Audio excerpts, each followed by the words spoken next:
Clerk will call the roll. Glenn Whitley, County Judge. Here. Roy C. Brooks, Commissioner Precinct 1. Present. Andy Wynn, Commissioner Precinct 2. Here. Gary Fickus, Commissioner Precinct 3. Here. J.D. Johnson, Commissioner Precinct 4. Here. Constitutes a quorum. Thank you. Our invocation this morning will be delivered by David Barrett from the Sheriff's Department. After the invocation, please remain standing for our pledges.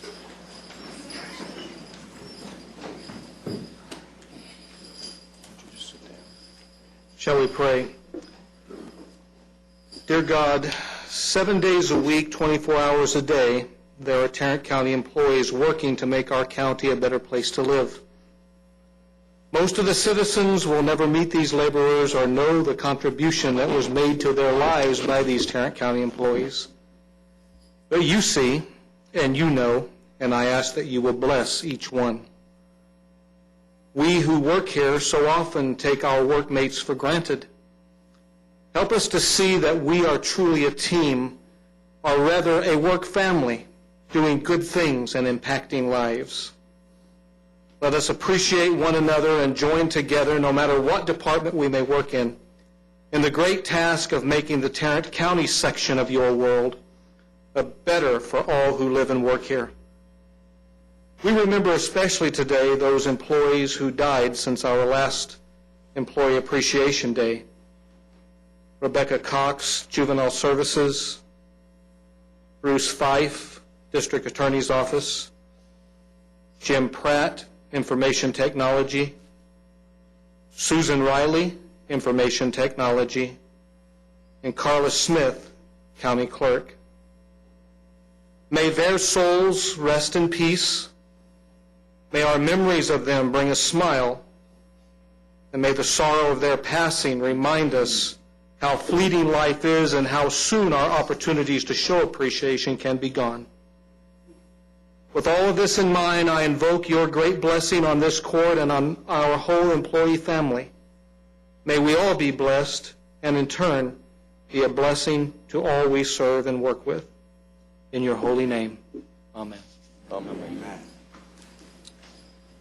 I pledge allegiance to the flag of the United States of America and to the republic for which it stands, one nation, under God, indivisible, with liberty and justice for all.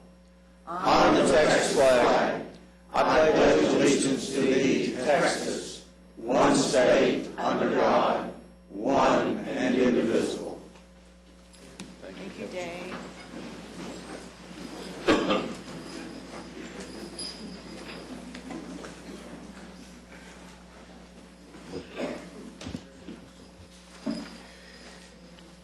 Members of the Court, we could go to the agenda announcements. I want to remind the Court that after the conclusion of today's court meeting that there is going to be Employee Recognition Day out on the front lawn.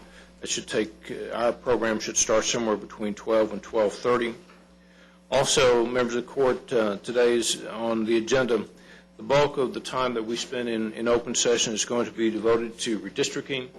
This is an item up on the administrator's section. Mr. Bob Heath with Bickerstaff Heath is here to talk to the court at that time, and we will introduce him at that time. So we anticipate that presentation being somewhere about 45 minutes to an hour. So with that, Your Honor, that's our announcements. Oh, he didn't even have any agenda announcements in there, did he? He didn't even delete or add or do anything like that? I didn't even mention the fact that we had one or more. So One or more? Not several? Court members, you have before you the minutes of our regular meeting of May the 3rd. Move. Second. I'll move approval. We have a motion, a second. Please vote. Motion passes unanimously. Under our proclamations and recognitions this morning, before we get to our employee appreciation, we have a few other proclamations and a couple of awards to give. And since Jingle Bell's over here with the, I keep looking for the sleigh. Well, he's got the hair for Santa Claus, so I mean, he's ready to go with that regard, and he's actually trying to grow the beard there too, it looks like. But I'm going to introduce at this point in time Barry Smith, who's the director of Fort Worth ISD's Attendance Control Division, and I'm going to ask him to come forward and introduce the district student nominees for Score the Gold in the Classroom, the Walter Dansby Tower Achievement Award, and I believe Joe Shannon is going to help you with that. And so before we get started with this, I want to recognize Joe and a couple of others who I guess yesterday or Thursday were given an award by the Tarrant County Bar Association. Joe got the Blackstone Award, and from best I can tell, it's because he's over 65 and still kicking. No, this is a very prestigious award, and it just talks about someone who's really served the field of law for a number of years and continues to work very diligently in that regard. Marvin Collins also received the Professionalism Award, and again to set kind of a model for attorneys to aspire to. And it's my understanding that this is the first time ever that both of these awards have been given to the same office or to the same company, and so we're very proud of both Joe and Marvin for receiving this award. And in addition to that, our own Judge Boyd, Gene Boyd, also got the Silver Gavel Award. So Tarrant County did pretty well in that, and let's give them all a big round of applause.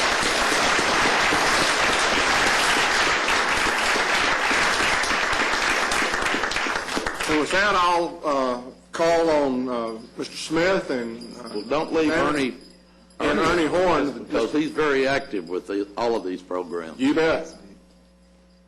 Go right ahead, sir. Yes. Thank you so much. I would like to wish good morning to all the county commissioners, and I thank you all for this opportunity to recognize these students at this date. Once again, the Comprehensive Truancy Initiative Program is a decade-long program which combined the Tarrant County DA's office, the municipal courts, and Fort Worth ISD to address the truancy issues within the district. In 2004, Mr. Horn created the Dansby Tower Award, which recognizes the students who, at one point in time during the school year, were in jeopardy of their academic lives. Since they have been referred to the court, they have literally turned their lives around and become model students. Each high school nominates at least one student that has made the most significant difference in their academic lives.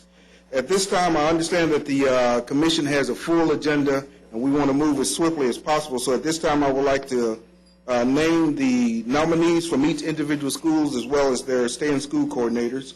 Beatrice Landros from Amon Carter Riverside, and her coordinator is Brenda Proctor.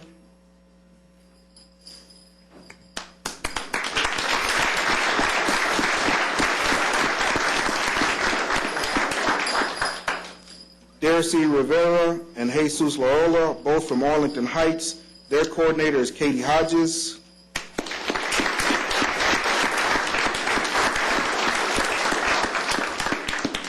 Charles Ayala from Diamond Hill Jarvis. His coordinator is Belinda Hobbs. Mr. Smith, let me stop you just one second. Would the students, why don't you, instead of y'all going back to the room, y'all come on up here to the forward. Stand right up here.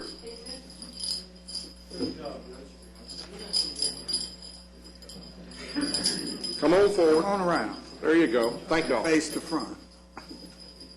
There you go. All the way around. Also, Refugio Gomez from Paul Lawrence Dunbar. His coordinator is Christine Keene.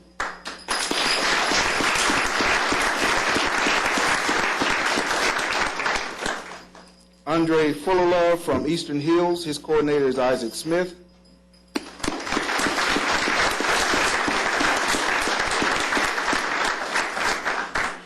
Sonia Altamirano from Northside. Her coordinator is Daniel Guerrero.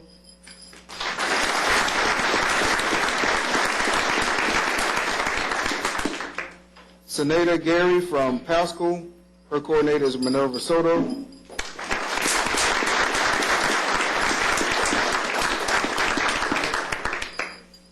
Yesenia Guzman from Southwest. Her coordinator is Dr. Robert Severe.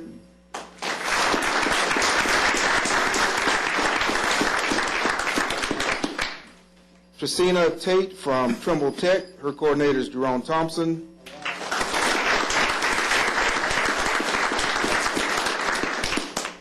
Carlos Alonso from OD Wide. His coordinator is Kendrick Collins.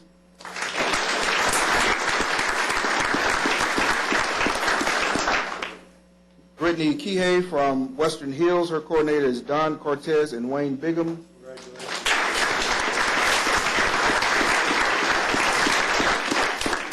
And also we have Blanca Lopez from Polytechnic, who could not be here today.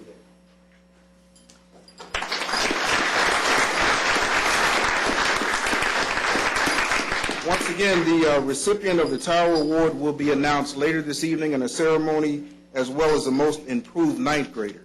But once again, I want to take this opportunity to thank the County Commissioners Court, as well as Mr. Shannon, who has worked with this program so well, and Assistant District Attorney Valerie Bastion, who has worked with this program from its inception 10 years ago. Once again, thank you very much for your time. Thank y'all. Let's give them a big hand.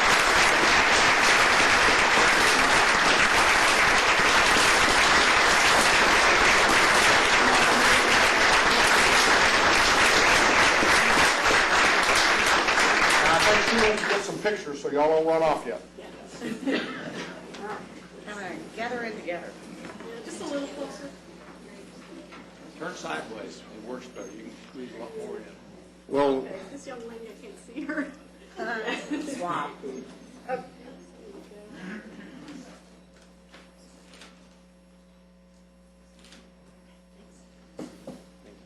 thank y'all again. Appreciate you coming down today. Congratulations to you. Thank you. And thank you, Ernie.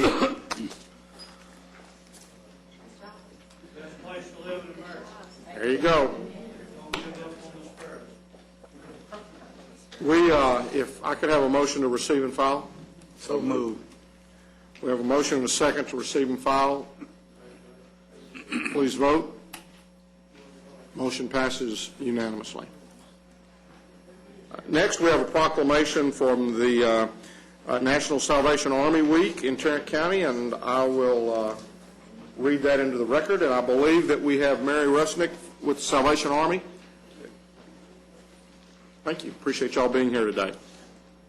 Whereas the Salvation Army began its work in Texas here in Fort Worth and has served the Tarrant County community continuously since the 1890s, bringing soup, soap, and salvation to thousands of needy residents each year. And whereas the Salvation Army has been among first responders with disaster relief for emergencies such as fires, tornadoes, and floods in Tarrant County since the early 1900s, and whereas the Salvation Army has served Fort Worth, Arlington, and the smaller cities and towns throughout Tarrant County with shelter for the homeless and victims of domestic violence, housing counseling, youth programs, housing for senior citizens, Christmas assistance, food pantries, meals, and life skills training. Now, therefore, be it resolved that we, the Commissioners Court of Tarrant County, do hereby recognize May 9th through 13th, 2011, as National Salvation Army Week in Tarrant County. In witness whereof, we've herefore set our hands and caused the seal of Tarrant County to be affixed this 10th day of May, 2011. I'll move its approval. Second. We have a motion and a second. Please vote. Motion passes unanimously. Let me bring this down and then...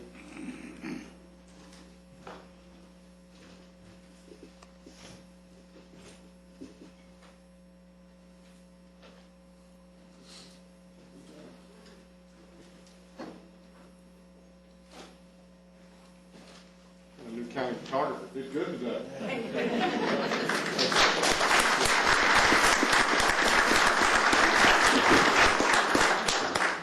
Let me also introduce my colleague, who is Major Elizabeth Anderson. She is head of the Lancaster Corps, which is housed at the Mabee Social Services Center. The Salvation Army has been serving Fort Worth and Tarrant County since the late 1800s, providing soup, soap, and salvation in the form of thousands of hot meals every day, food pantries for the working poor, shelter for the homeless, and long-term residential programs for those who need new direction in life, as well as spiritual guidance, and youth programs, including our upcoming summer camps. We appreciate the opportunity to serve our area and make our community stronger. Thank you for recognizing National Salvation Army Week in Tarrant County. We appreciate it. Thank you very much. Appreciate y'all being here. Thank you.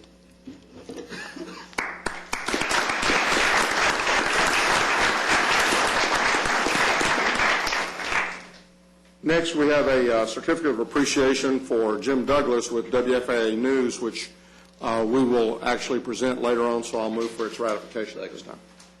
Have a motion to second. Please vote. Motion passes unanimously.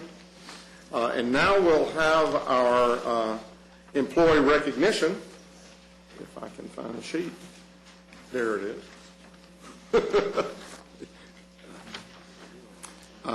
This is, again, one of our favorite times of each month where we have an opportunity to thank our employees and recognize them for their years of service. And we'll begin with the 5 years.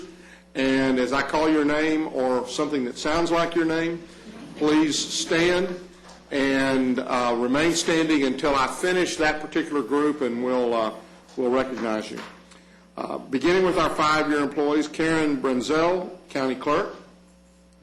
Katie Dinkins, Sheriff Confinement. Maria Gonzalez, Sheriff Warrants. Zachary Grannon, Sheriff Confinement.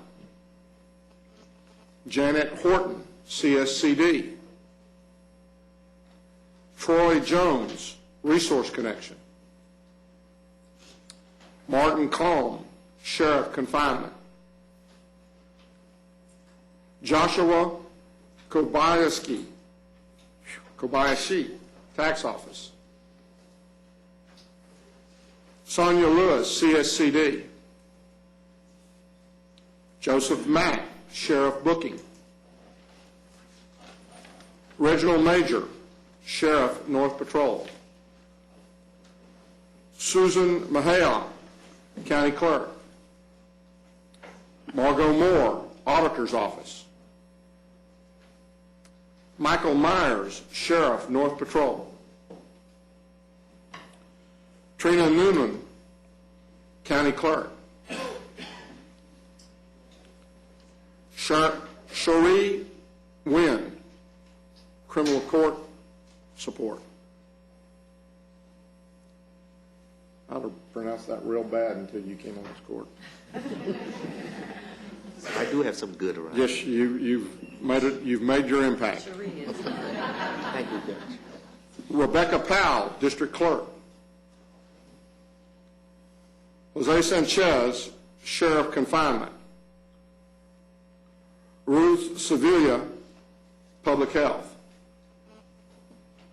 These are our 5-year employees. Let's give them a big applause.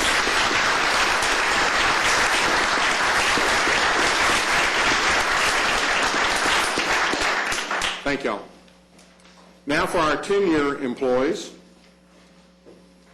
Kelly Belcher, Medical Examiner's Office.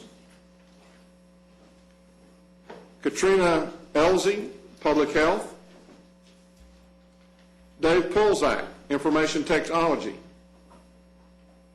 William Shelton, 297th District Court.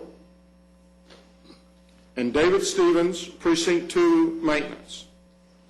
Let's give these folks a hand.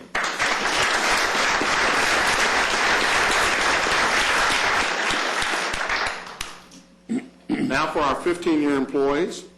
Donald Coker, CSCD. Anna Guerrero, Juvenile Services. Melissa Lee, Purchasing. Leticia Martinez, District Attorney's Office. Linda Merrill, District Attorney's Office. Clifton Shelton, Sheriff Courts. And Cecil Stamp, Sheriff Courts.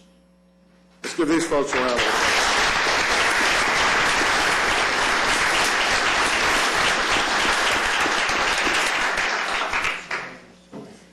Now for our 20-plus year employees, we Again, we spend a little bit of time calling and talking with them, and we have a few this month. The first one is Beverly Gazelle, 20 years, Precinct 3 maintenance. Started in the sheriff's office as a clerk, and then after a couple of months became an officer and worked in the old jail. She then worked in central control and in the payroll department for the sheriff's office. And then she moved over to the auditor's office, and again in the payroll area.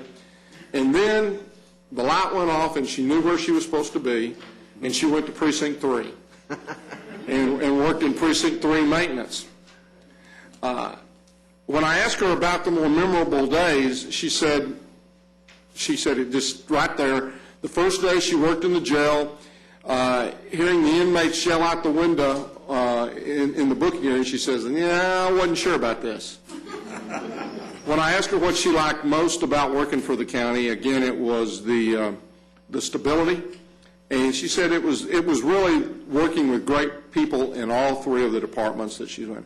Beverly, thank you very, very much for the service that you've given us.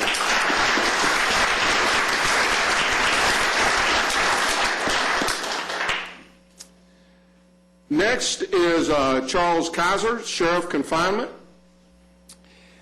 Started out in the low-risk area, Cold Springs, and worked there for about a month, and then moved to a special project at 100 Belknap, and then from there went over to the Correction Center, and has really had a chance, as I talked to them, he's had a chance to serve in just about every area of the Correction Center. He's now in errors resolution, which basically means he sorts out problems with ID. And, you know, as he said, and as I had heard from talking with folks before, every once in a while when somebody's arrested, they don't tell their real name. And sometimes they even may mention a relative's name, and which has impact upon that relative at a later point in time. So Charles spends his time trying to sort through those errors, and sometimes it's to the benefit of the individuals, and sometimes not so much. He remembers opening the hospital floor in 1992, and he said, "You know, it is amazing the miracles you see on that hospital floor every day." He said, people come in there with just, you know, they're just feeling terrible, their back is hurting. They find out they can't smoke, and a miracle occurs, and they are cured and are ready to go back to the other place. He said, just miracle every day. Yeah, I bet you do. Although you've been doing very good. You're there. When I asked him what he liked most, it was the working and having an opportunity to help people and getting things straightened out to help people. I'm trying to read and remember exactly.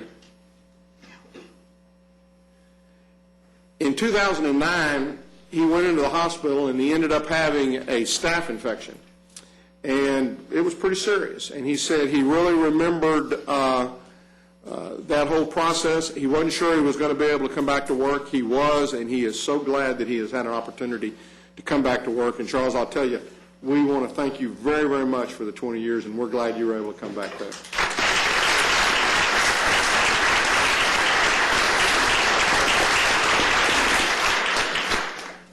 Next is Billy Patton with Facilities Management, 20 years. Started out in the old Belknap and worked there for about 3 weeks, and then moved over to the Corrections Center right before it opened and was there the night it opened. He's currently working in our card access system and in creating standard operating procedures for all of our equipment. When I asked him what he remembered most, he said it was the day the Corrections Center opened. And he said that was the day he had his last cup of coffee. And he said, that was a 24-hour day. He worked in excess of 24 hours to get everything going and everything working in that particular day. When I asked him what he liked most, he said he was glad that we allowed folks to build up time, that his mother had recently passed away, and in fact I think it was staph infection, and that he had had the ability and the time to be able to spend some time with her, and that he very much appreciated that. He said every day is a new challenge, that he's learned a lot of new things, and especially as he's going about trying and working with the county's new equipment. Billy, we appreciate very much the 20 years you've given us. Thank you very much.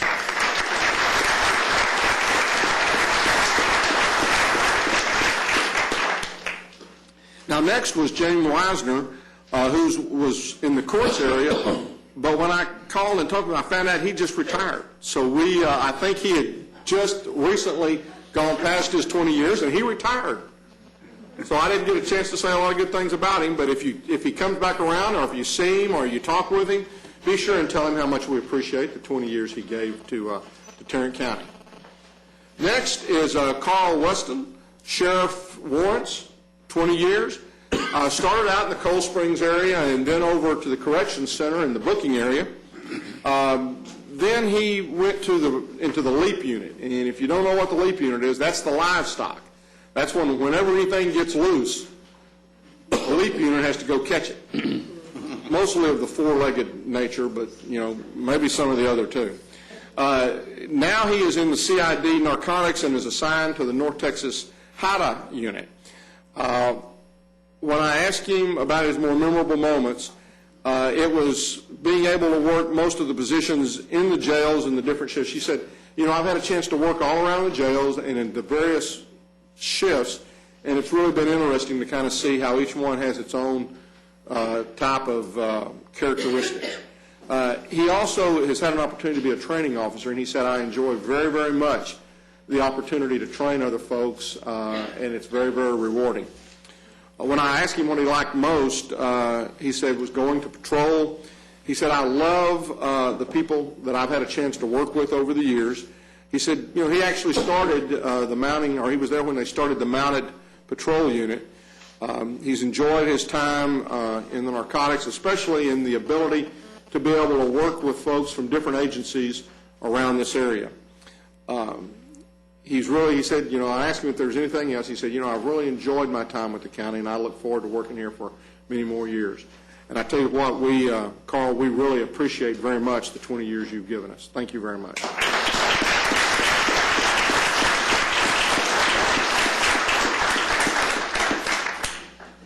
Now, next was to be Michelle Cummins with the Sheriff's Office IT, and she's been there for 25 years. However, she's on vacation this week, and I don't blame her. I wouldn't have come back from vacation to hear me talk either.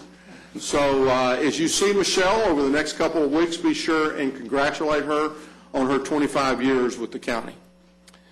Our last individual is Patrice El-Rashed in the medical examiner's office. She is an autopsy forensic tech and has been there for 25 years. She actually started with the medical examiner's office through the CETA program, and that's what brought her into the medical examiner's office. She left after being there for the 6 months, but then she came back in, and for 22 years, I guess you did autopsies there in the medical examiner's office, and now is in the evidence department. When I asked her about the more memorable moments, she said, well, it wasn't necessarily a real pleasant one, but it was the David Koresh. I don't know. I guess it's just that whole thing that happened with that, and it was really sad. I remember very well. I happened to be in Austin that day when I looked on the TV and saw all that occurring, and so that also has remained in my mind all these years. When I asked her what she liked most, she said it was the learning experience that she was afforded there in the medical examiner's office. She said every day is exciting and different, and each day brings something new. When I asked her if there was anything else originally, initially she said, yeah, I can't think of anything right off the hand, but maybe if I think of something, I'll send you a little note. And she did, and she said, I've learned to enjoy life, family and friends, in every moment of each day, because working here, you realize that every moment is truly precious and that life is too short. Tricia, thank you very much for the 25 years.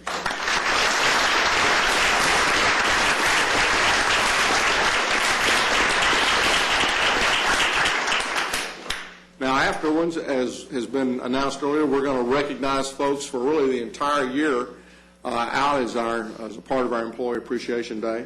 But for these folks, we've got refreshments back in 504C. So at this time, we'll pause and let you all head back that way. Thank you again very much. Let's give them a big hand.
second to approve the consent agenda. Any discussion? Please vote. Motion passes unanimously. I believe we have a public hearing today.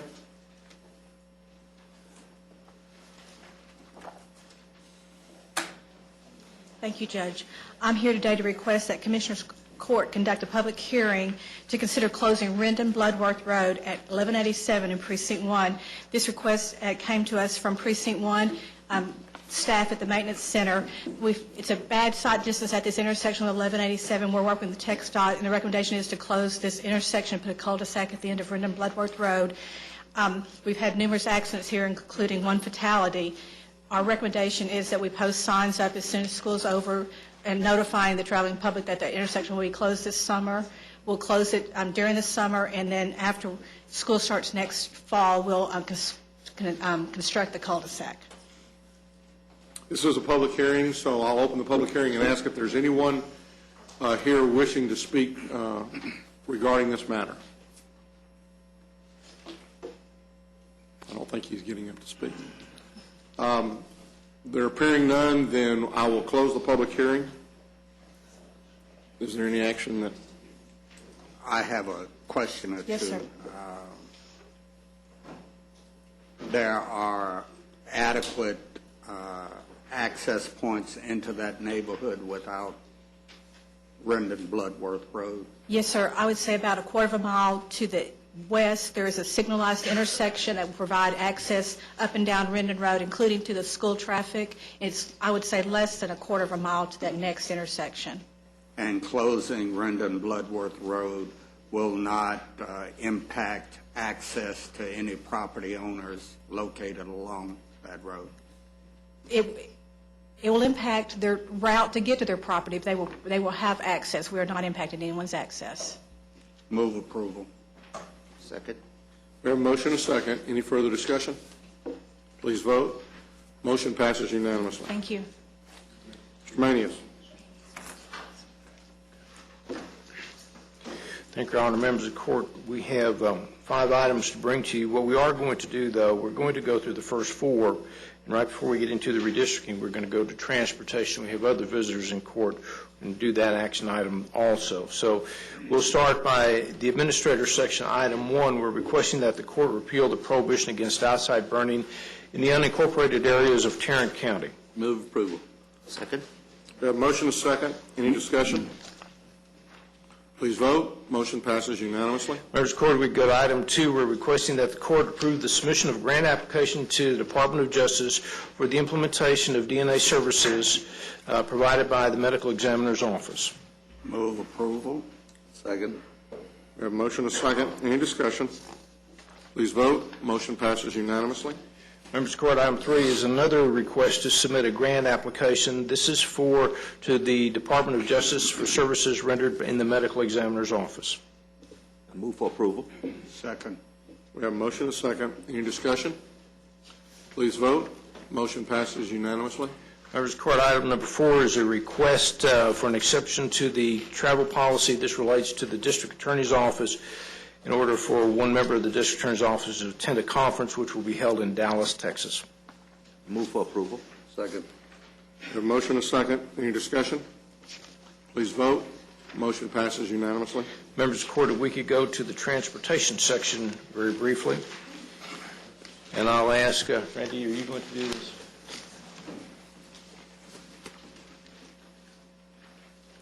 This will be item K1. Good morning, members of the court. Good morning. We are requesting the court's consideration of scope change to 2 projects that are included in the transportation bond program. Before I proceed, I will let you know that we have representatives from the impacted entities. From the city of Colleyville, we have Mayor David Kelly. We have Jerry Hodge with the city of Grapevine and Christy Justice with the North Central Texas Council of Governments. Again, these 2 projects are included in the 2006 Transportation Bond Program. Originally, $6.4 million was assigned or allocated to SH-26 from State Highway 114 to Brumlow Pool. for the sake of our discussion, I'm going to be referring to that as Phase 1, and you'll see that in the map that's included in your packet. Recently, our region was the recipient of American Recovery and Reinvestment Act funds. I believe that was approximately $17.5 million, and that covered the majority of the cost for Phase 1 improvements to State Highway 26.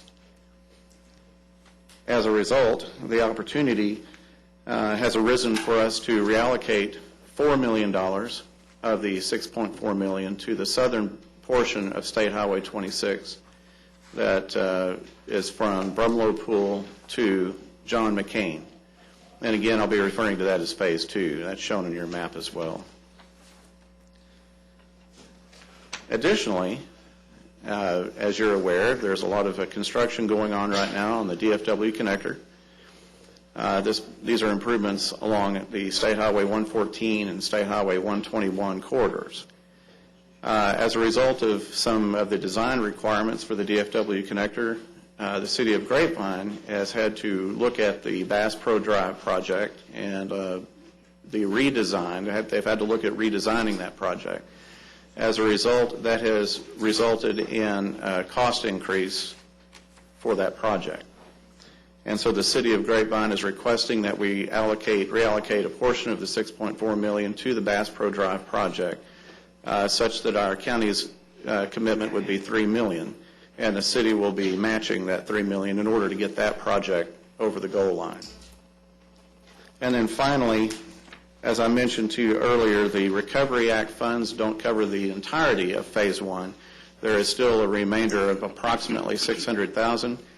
The city is requesting that the county retain $300,000 of our original $6.4 million commitment on the Phase 1 section so that that project can get over the goal line as well. And so in summary, we are requesting that $4 million of the $6.4 million of Phase 1 be reallocated to the southern section of State Highway 26 from Brumlow Pool to John McCain, and a portion of our $6.4 million, approximately $1.9, be reallocated to Bass Pro Drive, and that we retain $300,000 on the original Phase 1 section of State Highway 26. The result, if the Commissioners Court approves this today, will be 3 projects that will be completed, and it will result in a savings to Tarrant County of $225,000. Be happy to answer any questions. I move to approve. Second. We have a motion and a second. Any discussion? That John McCain is not the senator from Arizona. No comment.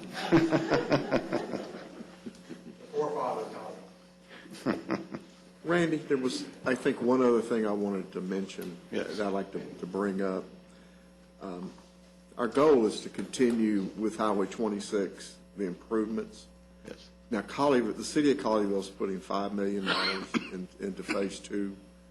I think that in talking with all the parties, TxDOT, Michael Morris at the RTC, Christie, it's our hope if this project, Phase 2, bids under the, I think, 11.1 million or whatever the exact number is, that those additional funds that are left over will be put in reserve for the next phase of 26.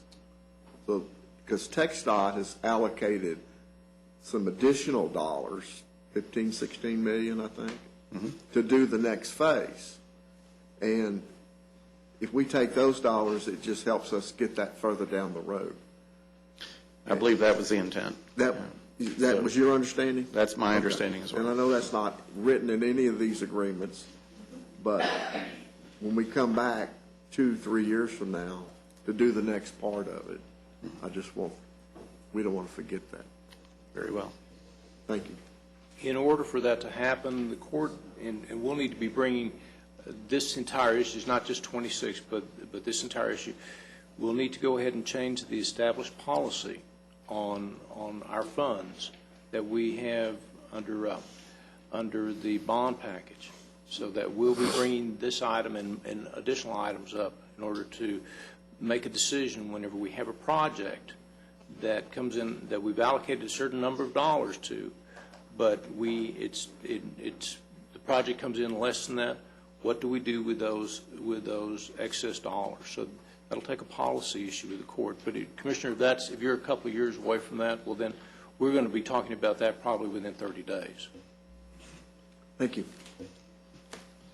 We have a motion to second to make these changes, and then we'll, as GK mentioned, we need to address the policy of what we do with those excess funds into the future. Please vote. Motion passes unanimously.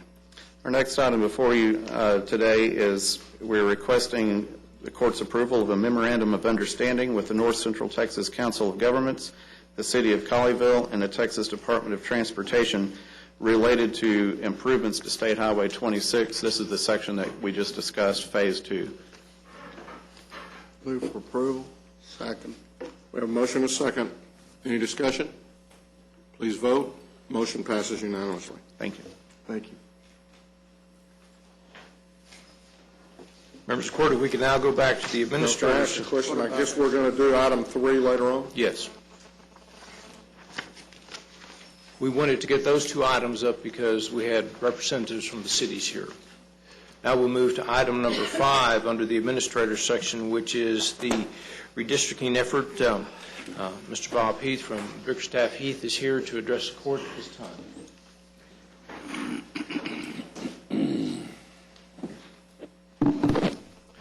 Thank you very much, and I appreciate the opportunity to be here to work with the court again. I was talking with Commissioner Johnson just a few minutes ago. We have been through this, I guess, over the last 20 years with Tarrant County, and we absolutely appreciate the opportunity to work with you. This is what's called what we call the initial assessment, where we talk about whether you have to redistrict. Sometimes counties and cities and so forth don't. Probably between 5 and 10% of our clients, because of the way the population has grown over the decade, don't have to redistrict. It's no secret that you don't fall into that, but that's something that we look at to make sure. And you're not a long ways off, but we will talk about that. And what this presentation is designed to do is to put all the process in the context of what the law on redistricting is, what legal obligations you will have, and things that you want to avoid legal problems. If you have any questions, let me know. If you say, we know this, let's move on, I will certainly do that as well. But basically, the first thing and the issue that we have in redistricting is the constitutional requirement of one person, one vote. Election districts for governmental officials who act in a representative capacity in a collegial body, state legislatures, commissioners' courts, city councils, etc., need to have approximately equal populations. That's not true, by the way, for justice precincts with judges, justices of the peace, constables, and so forth. But for this type of body, you have to represent relatively equal number of people. And so if the census shows that population has changed over the last 10 years, you may have to redistrict. And so what happens is, and this suggests that over the years, something that was in balance at one time has grown at different rates, and they are out of balance, and so you need to change that and get people into balance. One of the things we look at is the deviation, and that's what we're going to look at to see if you have to redistrict.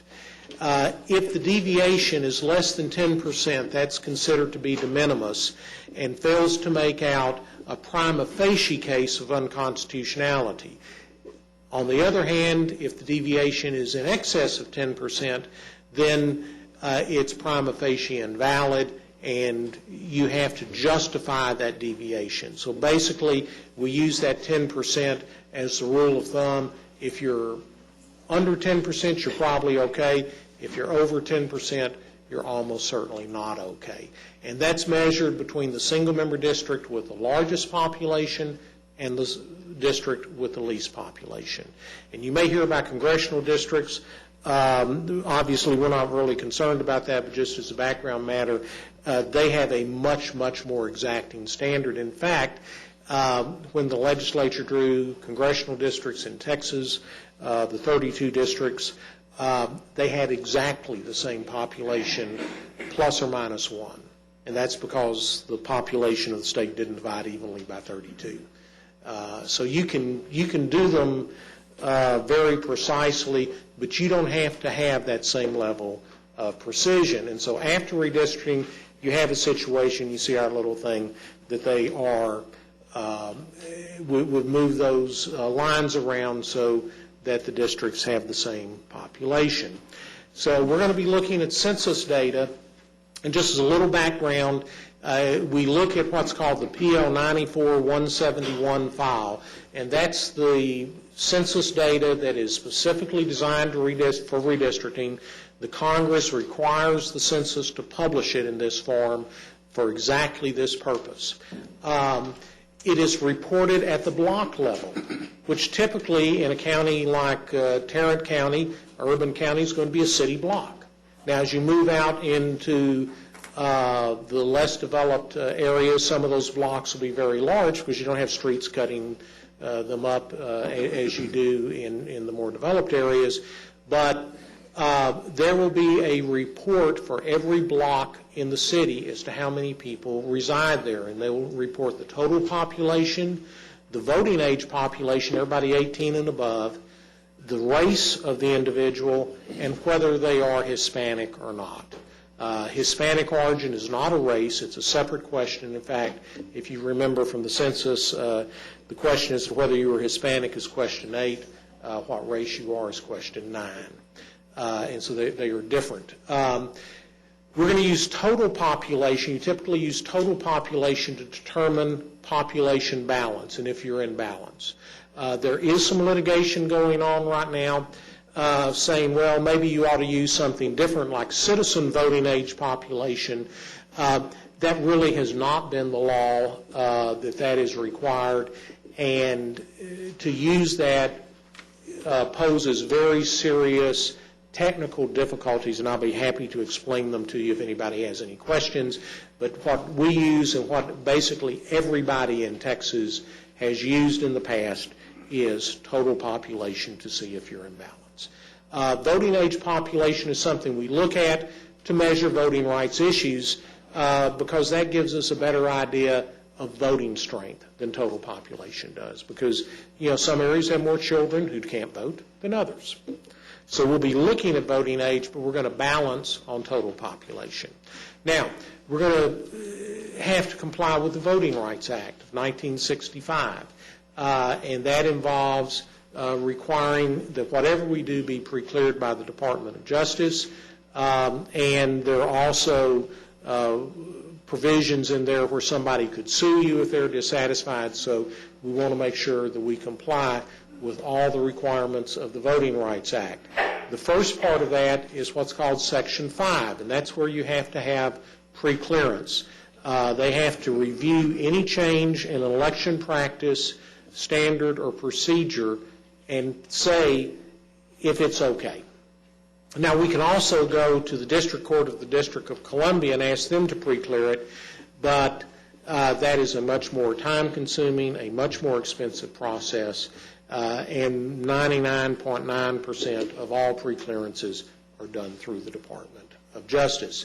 The standard that the department is going to look at, they don't look at one person, one vote. They don't look at some of these other things. What they look at is retrogression.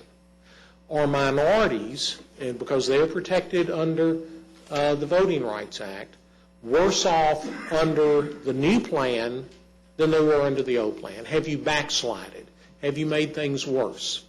And basically what the idea of this was when it passed in 1965, and at that time it applied just to the Deep South. The states of the Deep South, Texas was not part of that. But that historically, even though African Americans were permitted to vote after the passage of the 15th Amendment in, I think it was ratified in 1870,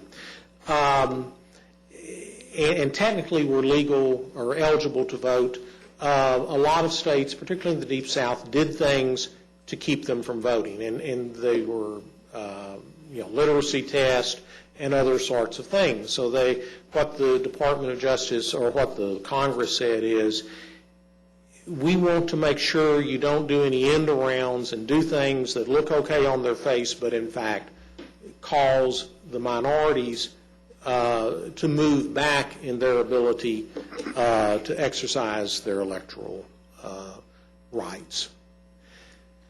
So what we have to do to obtain preclearance, and the burden is on us, unlike in court cases where generally the burden's on the other side and we would be a defendant, here we have the burden of proving, but we have to show that the redistricting plan has neither the purpose nor the effect of denying or abridging the right to vote. It's a purpose or, yes, sir.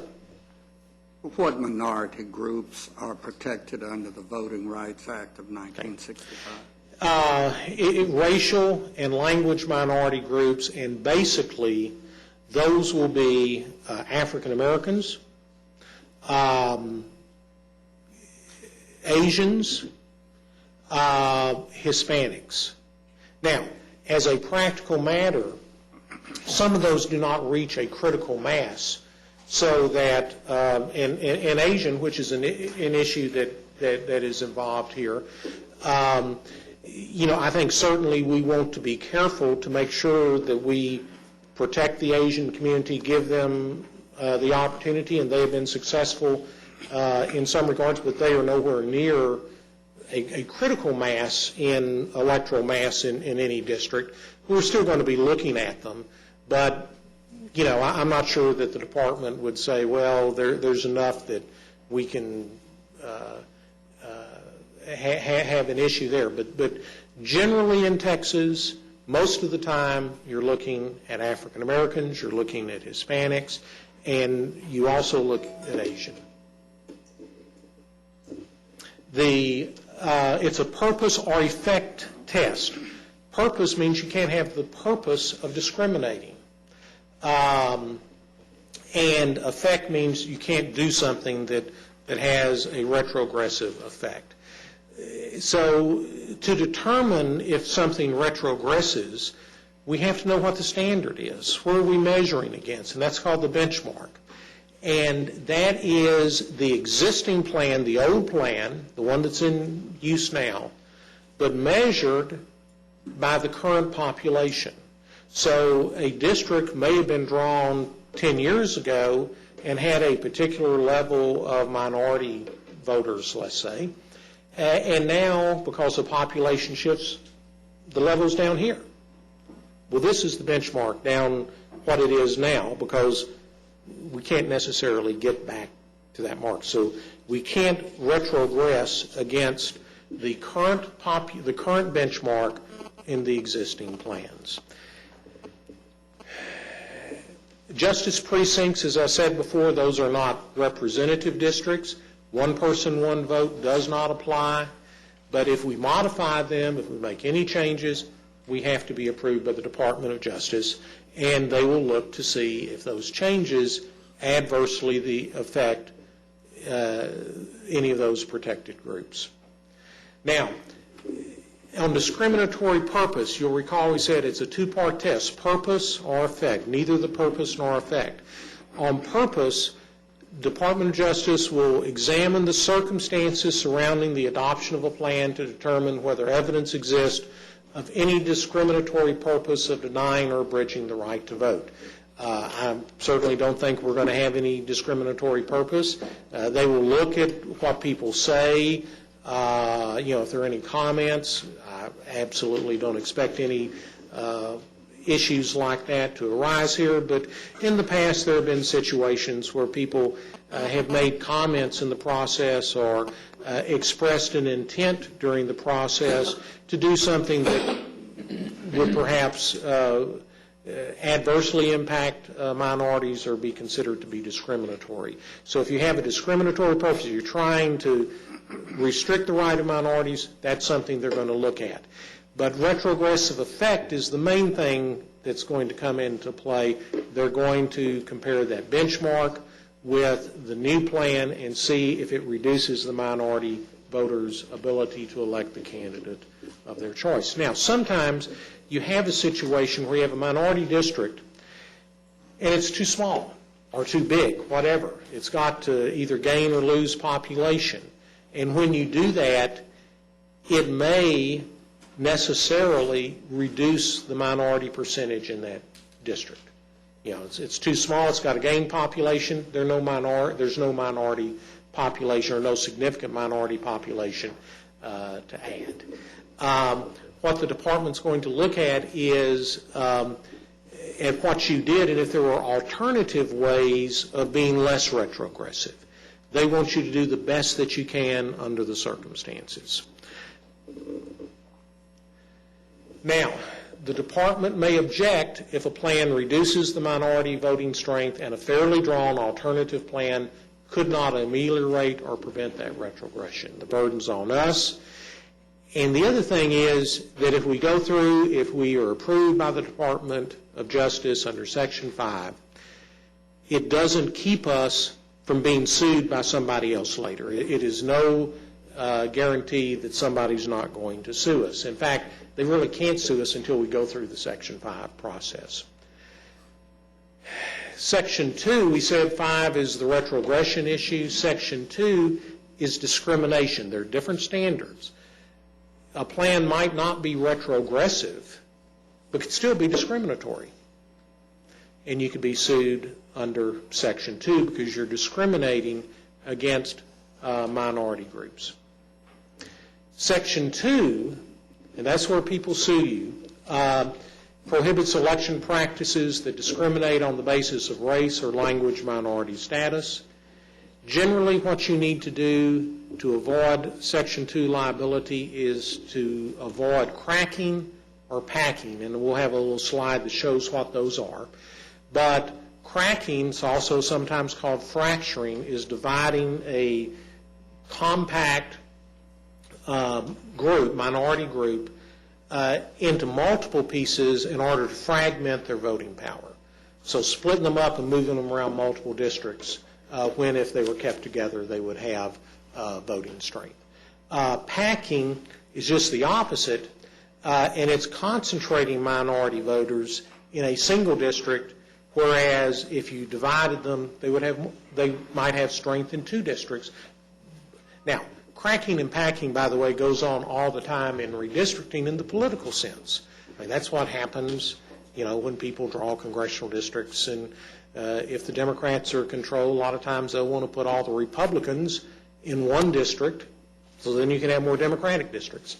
Similarly, if the Democrats or if the Republicans are in control, they may want to put all the Democrats in a single district and draw more Republican districts, or if there is a group of one or the other, to split them up.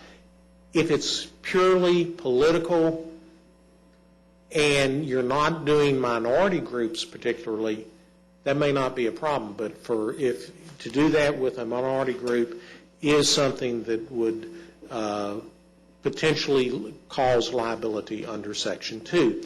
And here is an example of this, and this one assumes African Americans, and in this case they're the ones in red and Anglo colored blue, these little stick figures, and there are 30 stick figures up there, 12 of whom are African American.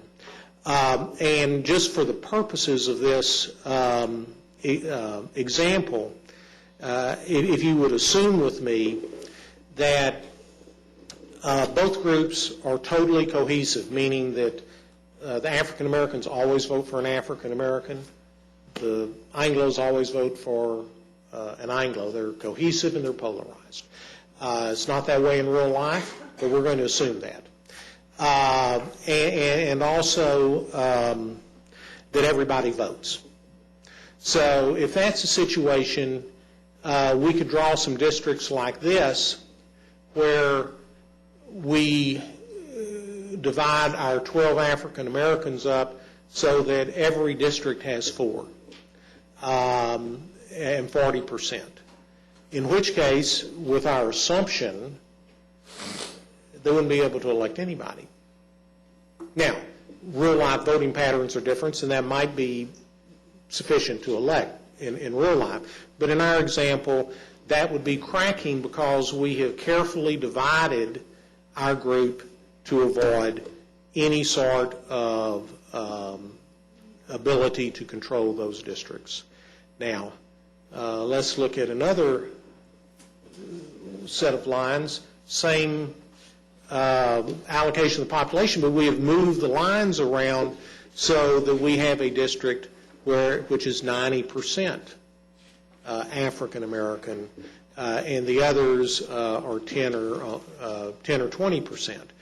Again, we have concentrated them into one district, and I don't have one that shows this, but we could draw it so that there were 2 African American districts pretty easily.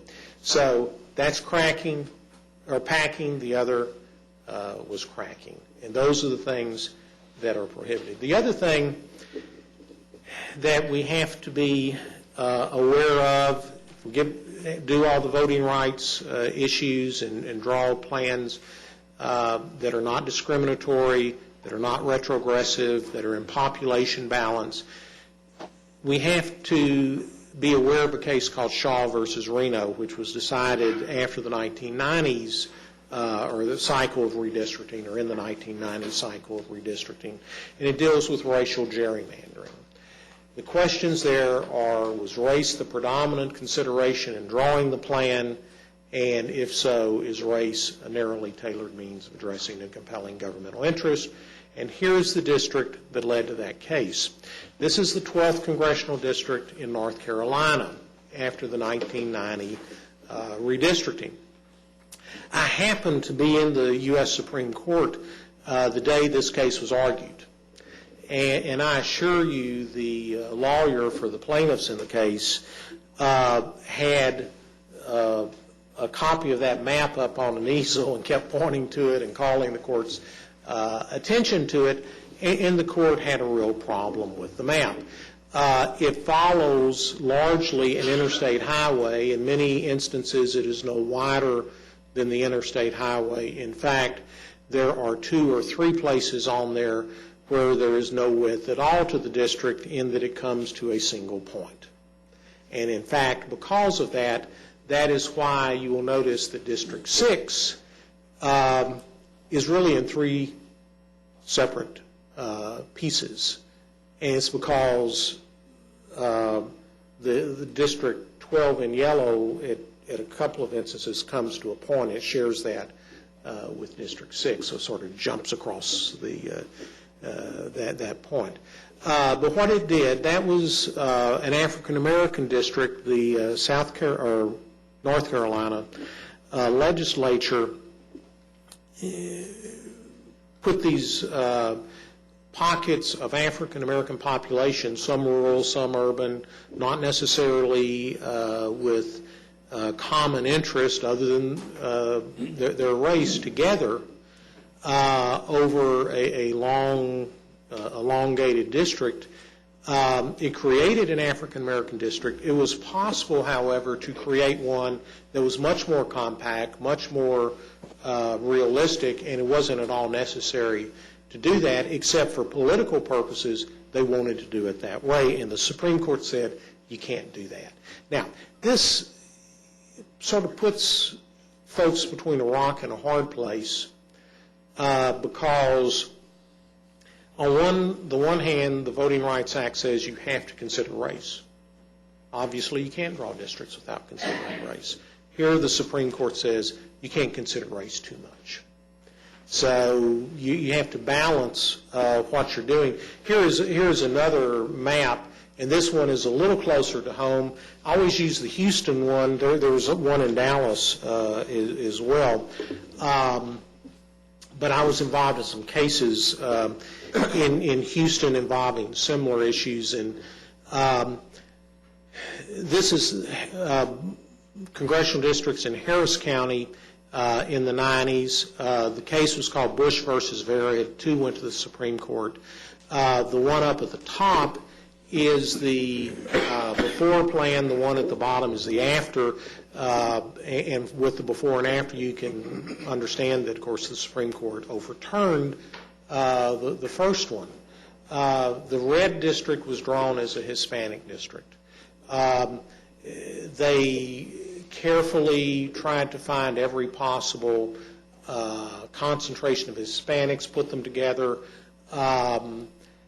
and there were, and that was the result. It was a real problem, among other things, a huge election administration problem, and you can imagine how confusing it was to the voters when they were doing the election, the runoff election in particular for that district, in 29, because it went to a runoff in the Democratic primary, and then there was an election contest. They did it again.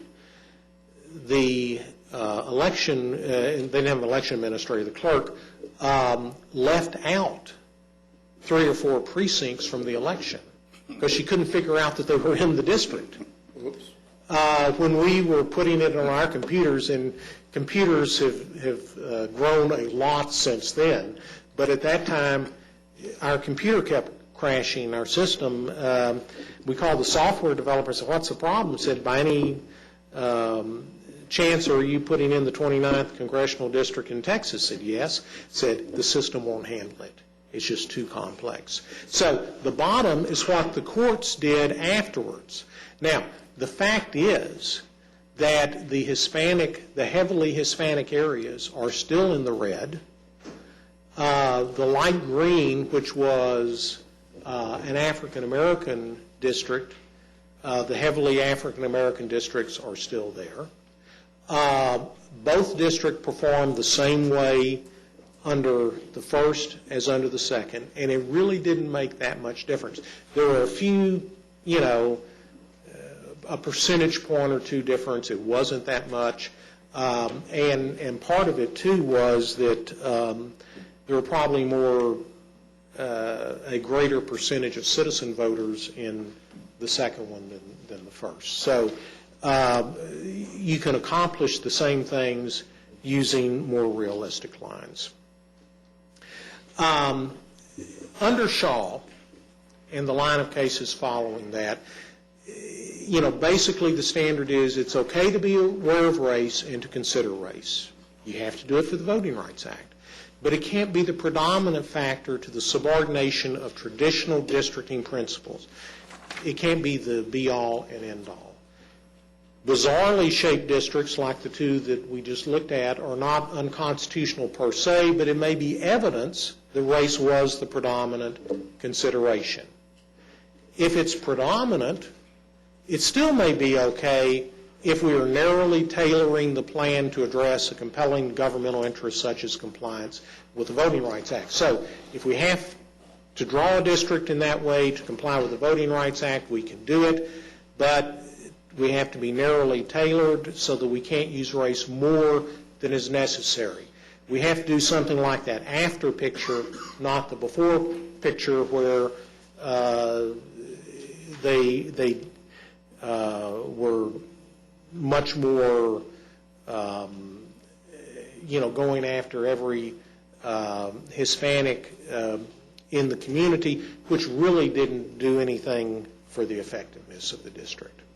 One of the ways that you guard against this, and this is important in the redistricting process, and we have suggested and prepared a proposed resolution for you to adopt criteria, but you can identify the criteria you want, and you can decide if these are the ones you want or not, but these are basic ones in what most people do. Some of them are required because they're part of the law that we've just talked about. One of them is we're going to adopt precincts of relatively equal size. We're required to do that. But here's some things we're not required to do, but we'd like to do it. We're going to use identifiable boundaries. We want people to be able to figure out where the district is. We're not going to draw a line through a field somewhere. We're not going to use something that people can't figure out. And the better boundaries, to the extent it's a freeway or a maiden street or a river or something like that, that people know where it is, to know this is the division line between this commissioner precinct and that one. That's what we'd prefer to do. To the extent possible, we'd like to maintain communities of interest in neighborhoods. Now, you don't have to adopt this, but this is something that's a suggestion. Now, in doing those and maintaining neighborhoods, you can't always do it. But try, you may want to try as much as you can. We want to use whole voting precincts. There is a requirement that ultimately our plan is going to have to be defined by whole voting precincts. And we'll talk about precincts a little more, but Tarrant County is large enough that you ought to be able to move voting precincts around to define your plan without having to split them. What's the maximum size that a voting precinct is supposed to be? The maximum size is 5,000 registered voters. And you have about 4 or 5, 6, something like that, and we have identified them in the one of these appendices to the report that I prepared, and those are ones that you'll want to make smaller. And you can make any of them smaller, and some of them you're going to have to change the shape if, for example, the legislature goes and cuts one of your precincts in their state representative plan or state senate plan or so forth. But 5,000 registered voters, which can be no telling how many actual people, is the maximum size. What do you think the average on our precincts are right now? Do you remember? You recall? I don't know. And, they vary. So there's some that have 2 or 3 people that, if you can fix those, you want to fix them. And in fact, you're supposed to fix them, and I think it's 100 is the supposed minimum size registered voters. And I say I think because there are population brackets in different counties, and but yours I think is 100. There are a few that we identified that where they are on a city limit boundary, you want to try and keep them wholly within the city if you can, and we've identified those as ones that you may want to look at. But using whole voting precincts is something that's generally a good thing to do. Yes, sir. Those maximum and minimum voting precinct sizes are a snapshot as of a given date. Right, because they are dynamic. They change every day. Yeah, you could have a voter registration drive that would kick a precinct up over 5,000, and if it was a rolling maximum, then you'd have a problem. Right. No, and the statute contemplates that you look at the voting precincts every 2 years. In the early part of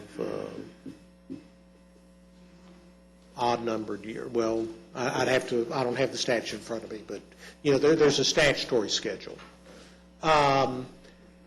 Basing the plan on existing precincts. Now, you could say, well, let's just throw everything out and start over. But that's generally not a good idea. I mean, people have, it's not just the incumbents that have an interest in that. It's the people, because they've been used to Precinct 1, Precinct 2, et cetera. Please clarify that we're using precinct in 2 different ways. That's an excellent point. I was talking about commissioner precincts. Right. And earlier we were talking about voting precincts. Right. And, of course, it gets more confusing because we have justice precincts. But when we said whole precincts, we're talking about election precincts, but also basing the plan on existing commissioner precincts or with justice precincts, so that we're not throwing everything out and starting from scratch. we want to draw precincts that are compact and contiguous. All the parts touch each other. You don't have the commissioner precinct in the southwest part of the county and then throw a piece way up in the northern part that doesn't touch it. It has to all touch and... It has to be contiguous? It does, yes. Well, is that different than the congressional lands that we looked at in South Carolina a while ago, because they were... Well, they had what's called point contiguity. Pardon? Well, they were actually contiguous. They weren't compact. One district may have been the road that went underneath the bridge, and the other district may have been the bridge. It's first those districts that we looked at. Number one, they were not compact. They weren't. They were also held to be unconstitutional. They were held to be unconstitutional. They were contiguous in that it all touched.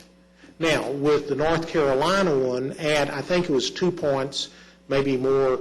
They had what was called point contiguity, which is stretching the envelope, where you have, as you could say, the road this way or the road that way, or the lines come and they cross so that there's just a single point where, if you have an X and this piece is contiguous to the part above, but it touches only at a point.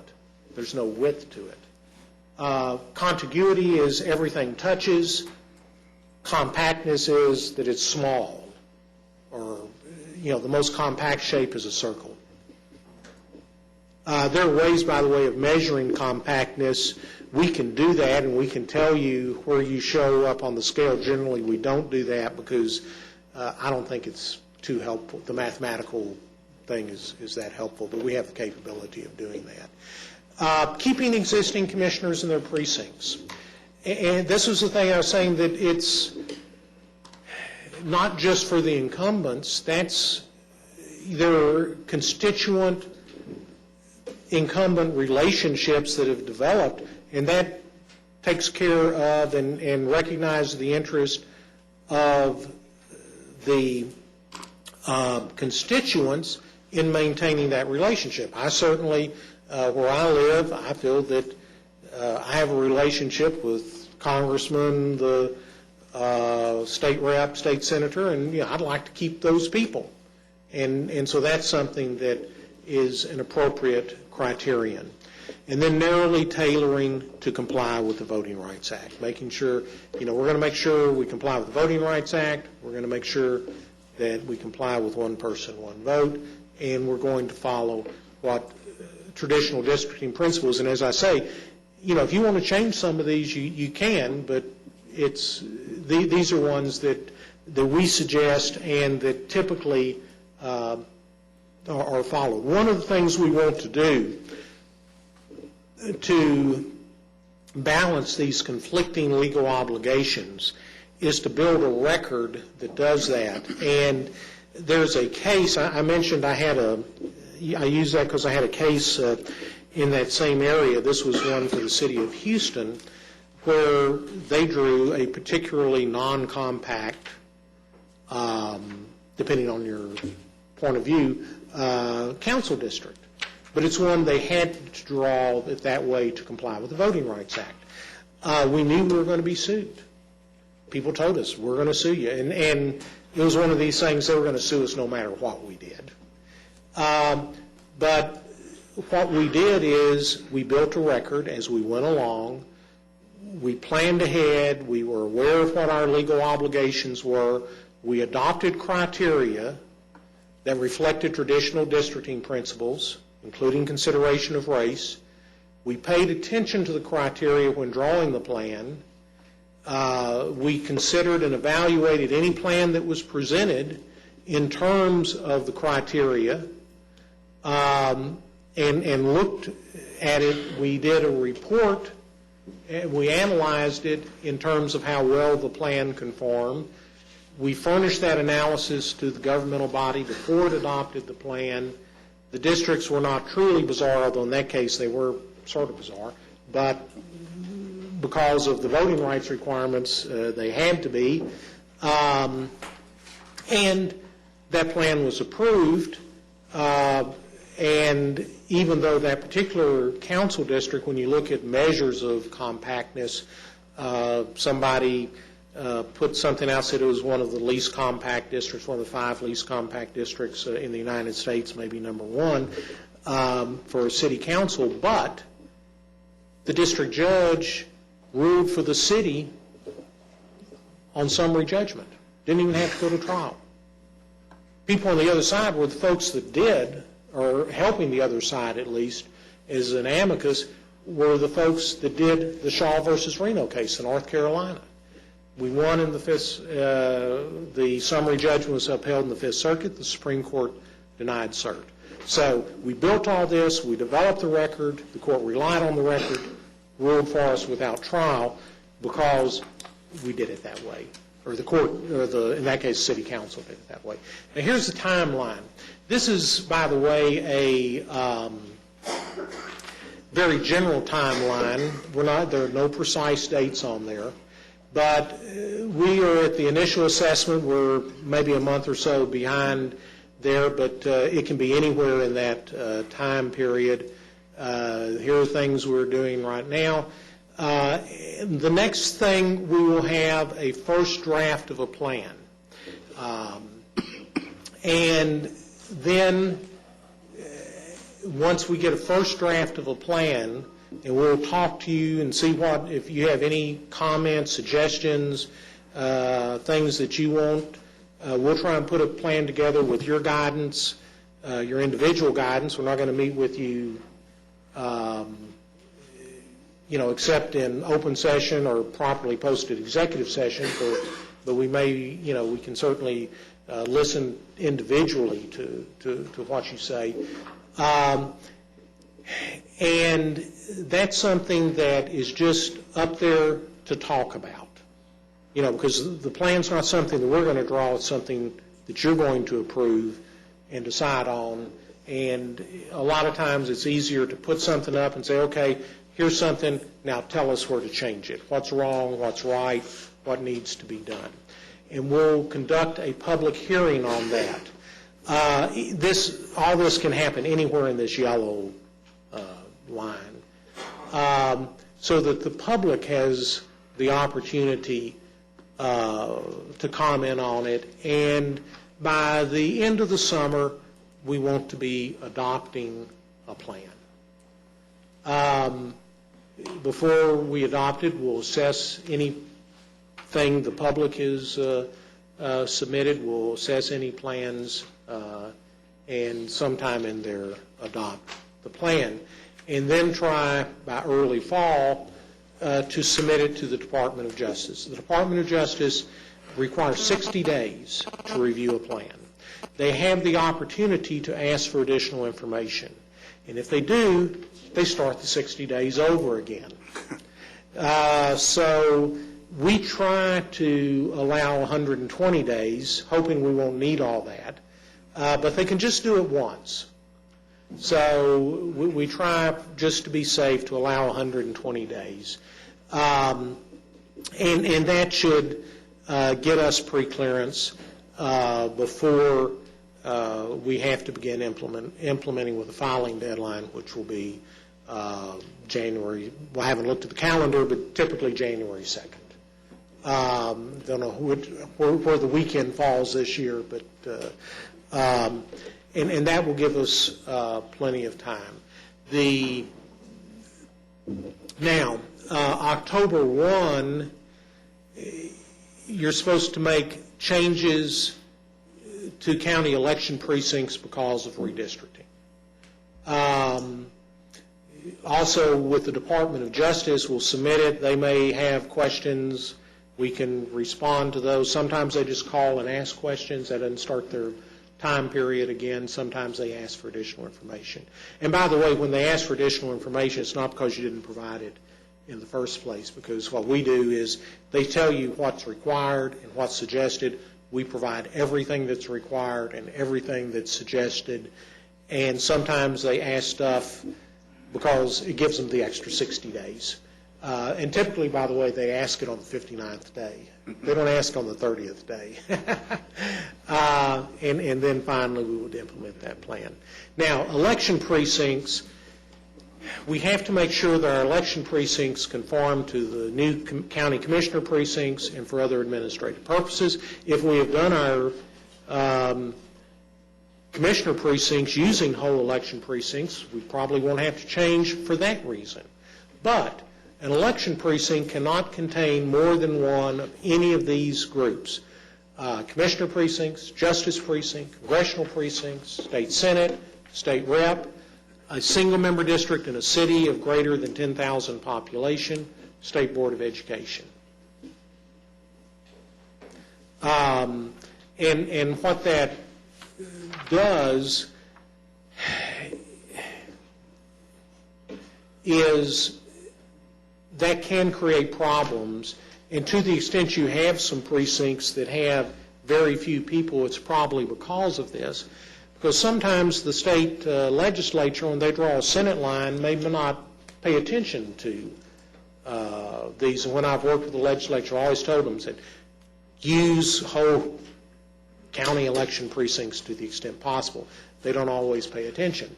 But they draw, say, the state Senate line down 7th Street, and then the House draws the state House line down 8th Street. And what that means is you have a precinct that is 1 block wide. And you have another line coming up this way, you may have one that's no more than a block, period. And occasionally you have precincts that have 0 people. Because that's the way the lines fall. You've got to have a precinct that way. There is one, this is just an aside, in Harris County they had a precinct which was they assigned to Deer Park, which happens to be where I grew up, went to high school. It's over in East Harris County.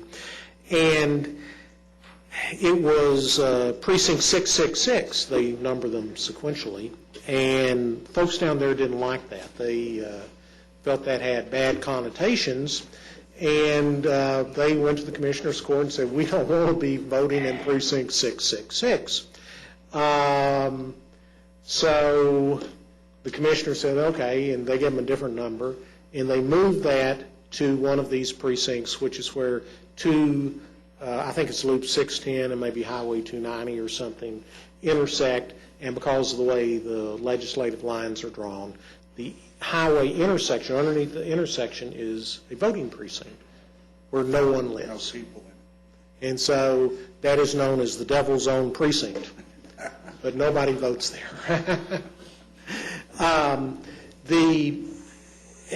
Here is a timeline for county. We need to kind of. Yeah. I will go on, and you can look at this, but anyway, this timeline gives you can look at that at your convenience. The one problem is the legislature, those legislative lines aren't always finished in time. Looking at your situation, obviously there are your precincts, and here is your the population. If you look at the deviation, Precinct 1 is about 8% under, 7.93%. The largest precinct is Precinct 3. It's 7.18. So your average size, or ideal size, is 452,259. One is 7.18 over. The smallest is 7.93 under. That's a deviation of 15.12%. That's not a huge deviation, but it's still to the point where you have to make changes. You can make changes to all the precincts. Technically, you could just make changes to 1 and 3 by moving stuff from 3 to 1, but that's not necessarily what you want to do. We'll have to look at that, see about the Voting Rights Act implications of the specific moves, and it may be that you move stuff through all the precincts, but probably the changes will not be severe because you're pretty much close to being imbalanced. This is just the breakdown of, well. That's the initial numbers you gave us. You refined them. Okay. Here is, and these are set out, but this is the Hispanic concentration, showing where they are throughout the county, the African American population, the Asian population, and it doesn't show up much on there because this is at the voting precinct level. I have another map that shows it at the block level, and it's you see the concentrations better at that, and also because the most of them are going to be on one of the lesser colors. So that's where we are. We have stuff in there about the justice precincts and the balance there. They don't have to be in balance, but you may want to change those. And any questions you have, otherwise we will get together with Mr. Manius, set a time to try and come back and meet further and get a plan developed so that we can have public hearings and proceed. Just a couple of comments. Yes, sir. One, with regards to the JPs and the constables, the request that I've heard come in from them is that if you could arrange a meeting with them either in late in the afternoon or in the early evening where they're not disrupting their court, that would be very helpful. I'll be happy to do that. Also, it appears that, if I hear you say that we've got to have the precincts redrawn by October, then that almost implies that if we're going to go back 120 days from that implies June, and that's nowhere near your timeline. No. They don't have to be pre-cleared by October. You should redraw them in October and then subsequently pre-clear them. And your pre-clearance application and the state's pre-clearance and so forth will probably be pending during all that time. And we'll be waiting primarily maybe on whatever comes out of the legislature or what for Congressional as well as state and Senate. That's right. And, and if we have to go beyond that because we don't have the legislative plans, there are provisions for different times. If, for example, the Legislative Redistricting Board does the districts and so forth, then you have to do that to comply. But if you don't do them by October or around there, it's going to be hard to get the voter cards out. But so you're going to communicate then with GK and then with the individual commissioners? Yes, sir. On that topic. My district's fine. Now that we've moved the line north, I'm okay. Yeah. Good. Well, any other questions from the court? Just one. Yes, sir. In your proposed resolution for the adoption by this court, you've listed a number of factors that we propose to adopt as our redistricting criteria. They are numbered 1 through 9. I'm wondering if the numbering of those implies some sort of priority order.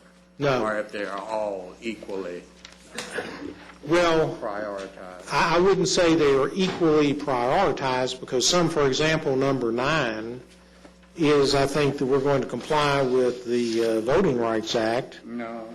Well, yeah. Should not pack or fragment to create liability under Section 2.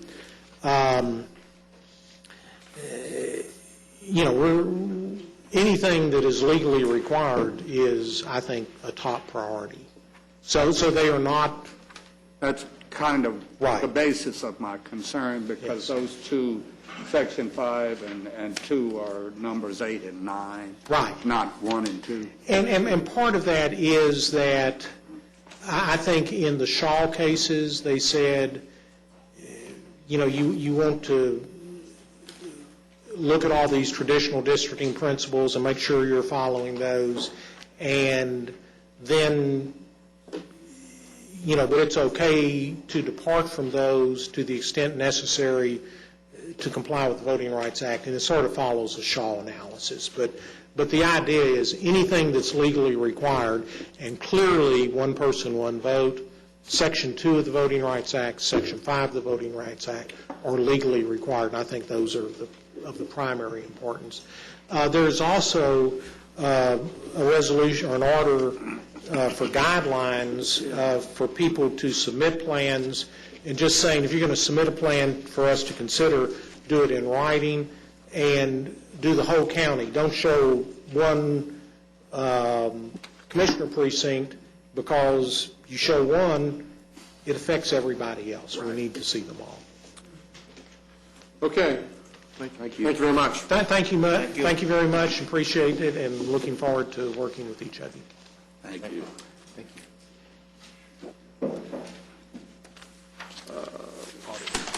Auditor. Ms. Tidwell.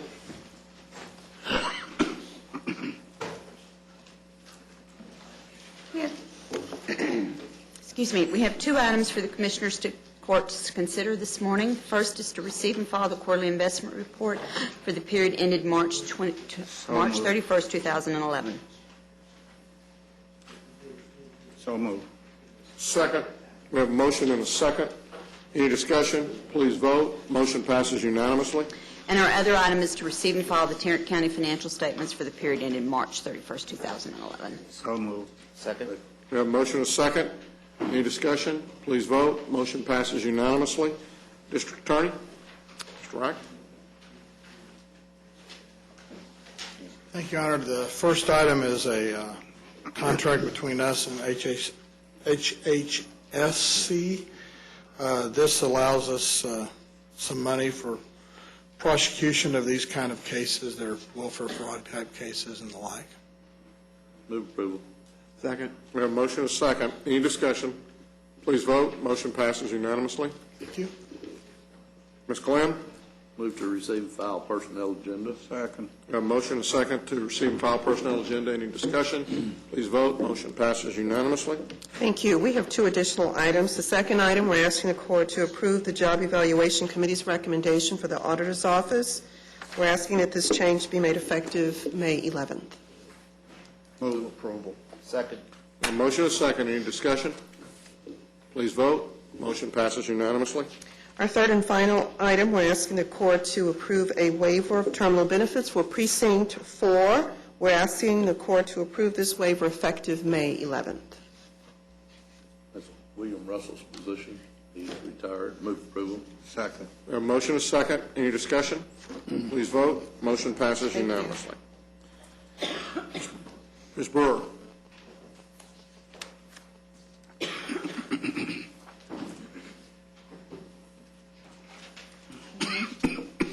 Public Health is one item for your approval. It's a memorandum of understanding with the University of North Texas Health Sciences Center, Fort Worth, for Health Equity 101 training. Move approval.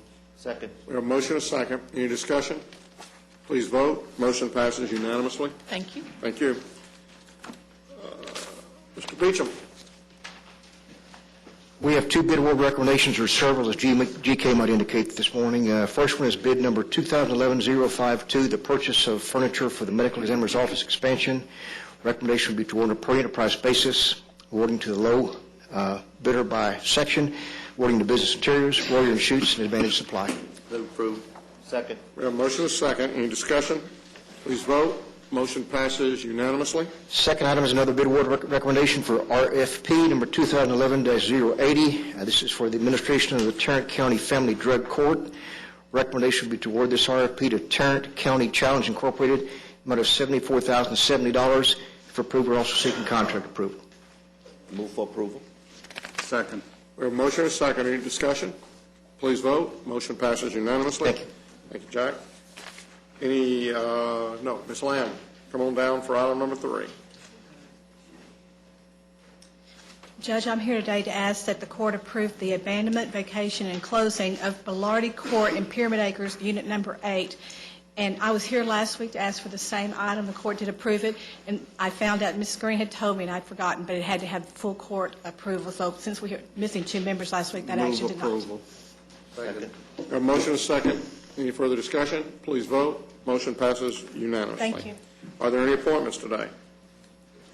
Being none, then we'll move on to approval of the claims, including the addendum. So move. Second. We have a motion and a second to approve the claims, including the addendum. Please vote. Motion passes unanimously. Briefing items, Mr. Manius. Members of the Court, we have one item, which is the legislative issue. Mr. Mendez has provided you with a memo. I do want to point out one item on that, in that memorandum. It deals with Senate Bill 1771, which is a bill that we believe may be a stalker bill that may eventually be one where that there will be an attempt to either tack onto it either revenue caps or appraisal caps. And what we would ask for you to do is at some time, either today or tomorrow, contact your senators and advise them not to suspend the rules on that particular bill. We'd be more than happy to answer any questions that the court might have on the remainder of the memo. Any questions, comments? Okay, with that, then we will, do we want to recess, or do we at this point? We have to recess. Or do we want to? Okay, here's what we can do is we can start the program in 10 minutes. Why don't we recess now, then we'll go down and do the program and then come back and do closed. So we'll recess the court at this point in time, and we will try to all meet downstairs at around noon, do the employee appreciation, come back up, and then we'll move into our closed session. Okay.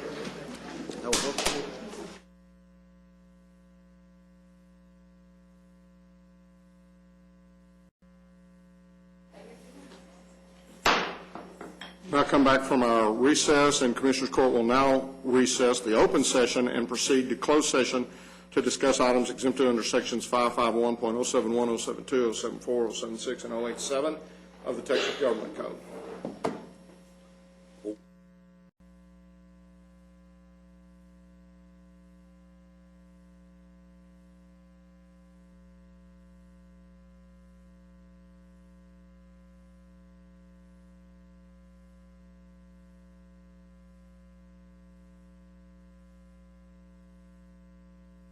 From our closed session, we will now address the following matters. Wait just a minute. Do I sign for the judge also on No. this? No. Nope. Okay. Just sign under your name. Carry on. Thank you, Your Honor. Under the District Attorney, item D2, we're requesting authorization for the District Attorney's Office to file an intervention in this cause. Move approval. Second. We have a motion and a second. Any discussion? Please vote. Motion passes unanimously. Thank you.